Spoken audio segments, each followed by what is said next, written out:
Hello বন্ধুরা, welcome to math গুরু। কালকে যা সুপ্রিম কোর্ট থেকে একটা টাইম লিমিটটা দেওয়া হয়েছিল কি 3 মাস মধ্যে এনআইএস ডিএলএডদের রিক্রুটমেন্ট প্রসেসটা কমপ্লিট করতে হবে, সেই কাজটা ওয়েস্ট বেঙ্গল প্রাইমারি বোর্ড করেনি।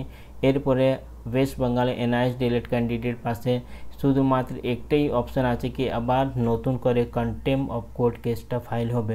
অনেক এমনি এনআইএস ডিএলএড ক্যান্ডিডেটরা বলছে কি অলরেডি তো একটা কেস সুপ্রিম কোর্টে ফাইল করা আছে, তারপরে আলাদা করে আবার কন্টেম্প অফ কোর্ট ফাইলটা কেসটা কেন ফাইল করার দরকার আছে। তো আমি জানি যে এর আগে যা কেস ফাইল করা হয়েছে সেটা পুরোপুরি ডকুমেন্ট ভেরিফিকেশন যা লিস্ট দেওয়া হয়েছিল ওয়েস্ট বেঙ্গল প্রাইমারি বোর্ড থেকে সেই নোটিশ উপরে এই কেসটা করা হয়েছে। কিন্তু যা সুপ্রিম কোর্ট রায় দিয়েছিল কি 3 মাস মধ্যে রিক্রুটমেন্ট প্রসেসটা কমপ্লিট করতে হবে, সেই নিয়ম সেই অর্ডারটাকে প্রাইমারি বোর্ড ফলো করেনি, তাই জন্য আলাদা করে আবার contempt of court case file করতে হবে। যদি হতে পারে তা যদি West Bengal primary board merit লিস্টটা ইস্যু করতে তার মধ্যে 5 জনই সিলেক্টেড থাকতো, তো 5 জনে যারা এনআইএস ডিএলএড ক্যান্ডিডেট সিলেক্টেড ছিল তাদের নামটা পাবলিশ করা উচিত ছিল, সেটা আমি এক্সাম্পল দিচ্ছি। কিন্তু সেইটাও ওয়েস্ট বেঙ্গল প্রাইমারি বোর্ড করেনি। তারপরে নিশ্চয়ই এটা কন্টেম্প অফ কোর্ট মামলাটা সুপ্রিম কোর্টে হয়ে গেছে। এইটা প্রথমবার এটা হলো না কি West Bengal primary board court যা রায় দিয়েছে সেটাকে ফলো করছে না। এর আগে আপনারা ওবিসি কেসটাও দেখেছেন, কলকাতা হাইকোর্ট থেকে পরিষ্কারভাবে জানানো হয়েছিল কি 2011 সালে পরে যারা নতুন কাস্ট অ্যাড করা হয়েছে সেইটাকে বাতিল করা দেওয়া হয়েছিল, আর যত নতুন রিক্রুটমেন্ট না হলে অ্যাডমিশন প্রসেসটা যা আছে সেইটা শুধুমাত্র 2011 সালে আগে যা ওবিসি কাস্ট ছিল ওদেরকে নিয়ে রিক্রুটমেন্ট প্রসেসটা কমপ্লিট করতে হবে। কিন্তু রাজ্য সরকার সেই কাজটা করেনি। আর West Bengal cooperative service commission একটা নতুন যখন রিক্রুটমেন্ট জন্য অ্যাডভার্টিজমেন্টটা বের করেছিল সেখানে যা কলকাতা হাইকোর্ট যা জাজমেন্টটা দিয়েছিল সেইটাকে ফলো করেনি। তারপরে কলকাতা হাইকোর্টে আবার নতুন কেস হয়েছে, তারপরে কলকাতা হাইকোর্ট থেকে খুব স্ট্রিক্টলি ওয়েস্ট বেঙ্গল সরকারকে আপনার ওয়ার্নিং দেওয়া হয়েছিল, আর ওয়েস্ট বেঙ্গল যা সিকিউরিটি ছিল ওনাদেরকে ফিজিক্যালি প্রেজেন্ট হতে হয়েছিল কলকাতা হাইকোর্টে। সেইটা প্রথমবার হলো না। এরপরে আমরা এসএসসি মামলাটাও দেখেছি স্কুল সার্ভিস কমিশনে। সুপ্রিম কোর্ট পরিষ্কারভাবে নিজে অর্ডারে জানিয়েছিল কি যারা টেন্টেড ক্যান্ডিডেট আছে ওরা নতুন রিক্রুটমেন্টে কোনোভাবে বুঝতে পারবে না, কিন্তু West Bengal government tainted untainted লিস্টটা আলাদা করে দেয়নি, তাই জন্য যারা টেন্টেড ক্যান্ডিডেট তারাও অলরেডি ফর্ম ফিল আপটা করে দিয়েছে। তাই নিয়ে একটা কেস অলরেডি কলকাতা হাইকোর্ট হয়ে গিয়েছে। এরপরে এনআইএস ডিএলএড মামলার আপনারা সবারই জানা আছে সুপ্রিম কোর্ট যা রায় দিয়েছিল 3 মাস মধ্যে রিক্রুটমেন্ট প্রসেসটা কমপ্লিট করতে হবে, সেই রায়টাকে ফলো না করে ওয়েস্ট বেঙ্গল প্রাইমারি বোর্ড কোনোভাবে মেরিট লিস্টটা পাবলিশ করেনি। তো এনআইএস ডিএলএডের মামলা এটা প্রথম নয় যারা ওয়েস্ট বেঙ্গল প্রাইমারি বোর্ড না হলে ওয়েস্ট বেঙ্গল গভর্নমেন্ট সেই অর্ডারটাকে সুপ্রিম কোর্ট অর্ডারটাকে ফলো করছে না। এর আগেও অনেকবার আমরা দেখেছি এরকম কাজটাও ওয়েস্ট বেঙ্গল গভর্নমেন্ট আর ওয়েস্ট বেঙ্গল প্রাইমারি বোর্ড করেছে। কিন্তু যখন এই মামলাটা আবার সুপ্রিম কোর্টে যাবে সেই সময় আমি যত দূর জানা আছে হতে পারে ওয়েস্ট বেঙ্গল প্রাইমারি বোর্ড দুটো এক্সকিউজ দেবে কি এই রিজনে আমি নতুন মেরিট লিস্টটা পাবলিশ করলো না এনআইএস ডিএলএডের জন্য। প্রথমটা হলো কলকাতা হাইকোর্টে যা কেস চলছে সেইটা নিয়ে একটা এক্সকিউজ দিতে পারে ওয়েস্ট বেঙ্গল প্রাইমারি বোর্ড, না হলে এর স্ক্রিনে যে আপনারা দেখছেন সেই কেসটা নিয়ে একটা এক্সকিউজ দিতে পারে কি অলরেডি একটা সুপ্রিম কোর্টে কেস আছে তাই জন্য আমরা মেরিট লিস্টটা পাবলিশ করলো না। কিন্তু এটা পুরোপুরি একটা ফলস এক্সকিউজ, কারণ এই দুটো অর্ডার কলকাতা হাইকোর্ট হোক না হলে সুপ্রিম কোর্ট হোক এখানে কোথাও মেনশন নেই কি মেরিট লিস্ট পাবলিশ করা যাবে না।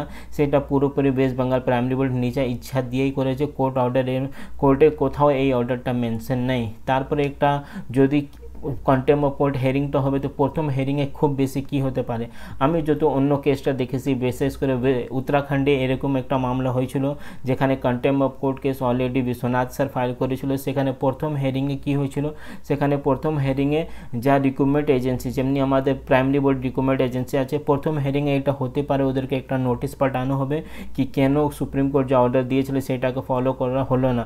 তারপরে সেকেন্ড হেয়ারিংয়ে আমরা যা মেন অর্ডারটা সেকেন্ড হেয়ারিংয়ে আমরা দেখতে পারবো, প্রথম হেয়ারিংয়ে খুব বেশি কিছু আমরা দেখতে পারবো না যদি কন্টেম্প অফ কোর্ট কেস ফাইলে হেয়ারিংটা হবে। তো যা যা আগে কি হতে পারে সেটা নিয়ে আমি আপনাদেরকে আগে থেকে জানিয়ে দিচ্ছি। প্রথম হেয়ারিংয়ে যখন কন্টেম্প অফ কোর্ট ফাইল কেসটা হবে শুধুমাত্র আমার যত দূর জানা আছে একটা নোটিশ পাঠানো হবে প্রাইমারি বোর্ডকে, আর যারা রেসপন্ডেন্ট থাকবে ওদেরকে কি কেন সুপ্রিম কোর্ট অর্ডারটাকে ফলো করা হলো না। পরবর্তীকাল হতে পারে প্রাইমারি বোর্ড যা নিজের সাবমিশনটা দেবে তারপরে যা আর্গুমেন্ট হবে। কিন্তু কিন্তু ওর থেকে বেশি ইম্পর্টেন্ট এই যে আপনারা স্ক্রিনে দেখছেন সেই কেসটা, কারণ আপনাদের জানা আছে ডকুমেন্ট ভেরিফিকেশন নামে অনেক কিছু ডকুমেন্ট চাওয়া হয়েছে, তা সেই ডকুমেন্টটা দেওয়া কোনোভাবে সম্ভব ছিল না। এটা শুধুমাত্র কৌশিক দাস যারা সুপ্রিম কোর্টে অ্যাপ্লিকেন্ট আছে তাদের জন্য না, যারা কলকাতা হাইকোর্ট থেকে অর্ডারটা নিয়ে এসেছে তাদেরও জন্য এই কেসটা অনেক ইম্পর্ট্যান্ট আছে। মোটামুটি আমি ধরে নিচ্ছি 3000+ NIS DELED ক্যান্ডিডেট ফিচারটা পুরোপুরি এই কেস উপরে ডিপেন্ড করছে। শুধু ওয়েস্ট বেঙ্গলে না, অন্য স্টেটে যেখানে ডকুমেন্ট ভেরিফিকেশন নিয়ে NIS DELEDদেরকে হ্যারাসমেন্ট করা হচ্ছে সেই তাদেরও জন্য এই কেসটা খুব ইম্পর্ট্যান্ট। আমি কালকে একটা ইনফরমেশন দিয়েছিলাম আপনাদেরকে 7 তারিখ থেকে কোর্টটা খুলবে, সেইটা একটা মিস ইনফরমেশন ছিল। অ্যাকচুয়ালি সুপ্রিম কোর্ট সামার ভ্যাকেশনটা ইন হচ্ছে 14 তারিখে। 14 তারিখ পরে আমরা সুপ্রিম কোর্টে এই হিয়ারিংটা দেখতে পারবো। যদি কন্টেম্প অফ কোর্ট কেসটা ফাইলও হয়ে গেলে তো 14 তারিখ পরেই আমরা হিয়ারিংটা দেখতে পারবো, কারণটা এখনই সুপ্রিম কোর্টে সামার ভ্যাকেশন চলছে। আর কন্টেম্প অফ কোর্ট ফাইল খুব বেশি সম্ভাবনা আছে সেইটা BR গবাই স্যারের বেঞ্চে করা খুব উচিত, কারণ উনি নিজে জাজমেন্টটা দিয়েছে আর উনি যা জাজমেন্টটা দিয়েছে সেটাকে ফলো করা হলো না।